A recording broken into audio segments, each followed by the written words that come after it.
भी पढ़ाई कर रहा था और ऑटोमेटिक मन बना कि जो है अपने व्यूवर्स के लिए जो है एक फिर वापस से एक अच्छी सी पोयम डाली जाए।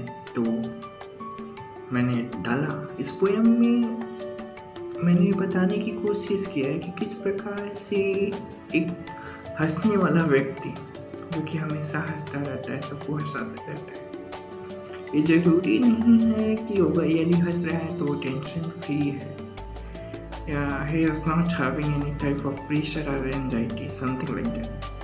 कई बार उसके मुस्कान के पीछे बहुत बड़ा एक रोचक राज छुपा होता है जिसको हम लोग नहीं समझ पाते। ठीक है, और इस कविता में मैंने वही चित्रण उतारने का कोशिश किया है कि किस प्रकार से जो है एक व्यक्ति, हंसने वाला व्यक्ति, अपने अंदर बहुत कुछ सम्मिलित किया होता है। तो चलिए आगे बढ़ते हैं इस कविता की तरफ। और इसका शीर्षक है अनुराग लिए फिरता हूँ। जैसा कि शीर्षक से ही पता चल रहा है कि अनुराग अथवा प्रेम का भाव लिए फिरता हूँ। ठीक है, तो चलिए आगे बढ़ाते हैं इस कविता को। ठीक है। मैं जग जीवन में जीवन का कई भार लिए फिरता हूँ, उम्मीद भरी दुनिया में उम्मीदों का संसार लिए फिरता हूँ।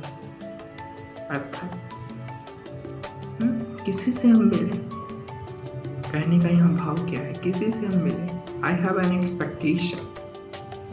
मेरे पेरेंट्स हैं, आप हैं, मेरे सब्सक्राइबर हैं यूट्यूब पे, व्यूवर्स हैं, उनकी एक्सपेक्टेशन है कि मैं कुछ न कुछ ज्ञानवर्धक, कुछ न कुछ उनके लिए हंसी मजाक वाला मनोरंजक चीज़ें डालूंगा। तो वही मैं कह रहा हूँ कि इस उम्मीद भरी दुनिया में उम्मीदों का संसार लिया।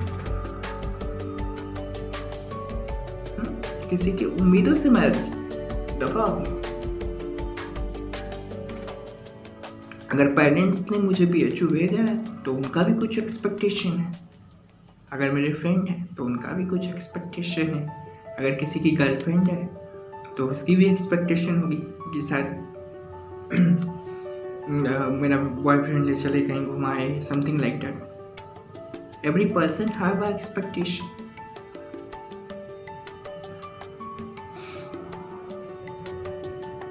दिक्कत तो बहुत है, दिक्कत तो बहुत है। नेक्स्ट लाइन है, नेक्स्ट पंक्ति है मेरी कविता की, अगली पंक्ति। दिक्कत तो बहुत है पर दिल कठोर रहा करता हूँ, आने वाले मुश्किल से हर रोज लड़ा करता हूँ। नवजीवन में नवजीवन का उद्गार लिए फिरता हूँ। इस जीवन में नवजीवन का उद्गार लिए फिरता हूँ, अनुराग लिए फिरता हूँ, अनुराग लिए फिरता हूँ।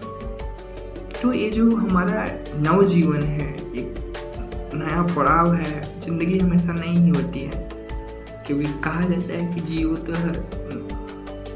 हर पल ऐसे जियो जैसे कि आखिरी। तो एक नई उम्मीद के साथ हम हर पल जीते हैं कि कुछ अच्छा होगा, कुछ अच्छा होगा, कुछ चीज़ें बदलेंगी। तो वही मैं कह रहा हूँ कि नवजीवन में नवजीवन का उद्गार लिए फिरता हूँ, अनुराग लिए फिरता हूँ, अनुराग लिए फिरता हूँ। एक दिन उजाला होगा बंद कमरे में, बंद कमरे में इस घर का चिराग लिए फिरता हूँ। बंद कमरे में अपने घर का चिराग लिए फिरता हूँ, अनुराग लिए फिरता हूँ, अनुराग लिए फिरता हूँ। एक दिन उजाला होगा जरूर बंद कमरे में। ये जो मेरा बिरला हॉस्टल का रूम है, ये अक्सर जो है कई चीज़ों पे मैं रिसर्च करता रहता हूँ तो ग्रेजुएशन का स्टूडेंट, लेकिन कई चीज़ों पे मैं सोचता समझता और विचार विमर्श करता रहता हूँ, मंथन चलता रहता है दिमाग में। तो वही मैं सोचते सोचते ये सोचता हूँ और अपनी कविता में डालता हूँ कि एक दिन बंद होगा जरूर एक दिन उजाला होगा जरूर बंद कमरे में, यानी विद्यार्थी जीवन जो है मेरा वो सफल होगा बंद कमरे में। उसी चीज़ को मैंने बताया है और आगे लिखा है, बंद कमरे में इस घर का चिराग लिए फिरता हूँ। जो मेरा घर है, बता दूँ कि कोई भी लड़का जो होता है अपने कुल का दीपक होता है, तो वही मैं कह रहा हूँ कि बंद कमरे में अपने घर का मैं चिराग लिए फिरता हूँ। मैं भी तो किसी घर का चिराग हूँ, मैं भी तो एक लड़का हूँ। अगर लड़का हूँ तो चिराग हूँ। अनुराग लिए फिरता हूँ, अनुराग लिए फिरता हूँ। हिम्मत तो बहुत है मेरे हमसफ़र, हिम्मत तो बहुत है मेरे हमसफ़र। हमसफ़र का मतलब यहाँ दोस्त से है या मेरे जो यूट्यूब पे वीडियो देखने वाले हैं उनसे है, न कि किसी दोस्त या फिर महिला मित्र से। इसलिए तो मन मस्तिष्क में सपनों की उड़ान लिए फिरता हूँ।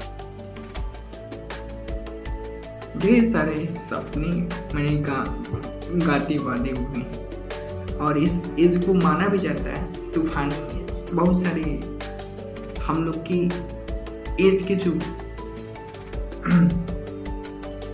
स्टूडेंट हैं उनके माइंड में बहुत सारी चीज़ें चलती रहती हैं। तो वही मैं कह रहा हूँ कि इसीलिए तो मन मस्तिष्क में मैं सपनों का उड़ान लिए फिरता हूँ, अनुराग लिए फिरता हूँ, अनुराग लिए फिरता हूँ। बंद कमरे में मेरी दुनिया है, एक आस लिए फिरता हूँ। जो स्टूडेंट लाइफ होता है वो थोड़ा सा, अगर आप कहा जाता है कि दुनियादारी से मतलब कम रखें तो ज़्यादा बेहतर होगा। तो वही मैंने डाला है कि बंद कमरे में मेरी दुनिया है, एक आस लिए फिरता हूँ। अभिशाप, यानी मैं आपको बता दूँ कि मैं फिजिकल चैलेंजर हूँ और मुझे by birth spastic cerebral palsy है। तो वही मैंने लिखा है कि अभिशाप के रूप में मैं तो, यानी जो शारीरिक मेरी अक्षमता है उसको कई लोग रुकावट मानते हैं। अगर रुकावट मानेंगे तो रुकावट ही बनती जाएगी। इसको मैंने अपने पोएम में बहुत ही सुंदर ढंग से उतारने का कोशिश किया है कि अभिशाप के रूप में मैं तो वरदान लिए फिरता हूँ, अनुराग लिए फिरता हूँ, अनुराग लिए फिरता हूँ। इसी कविता के साथ मैं आपसे विदा लेता हूँ।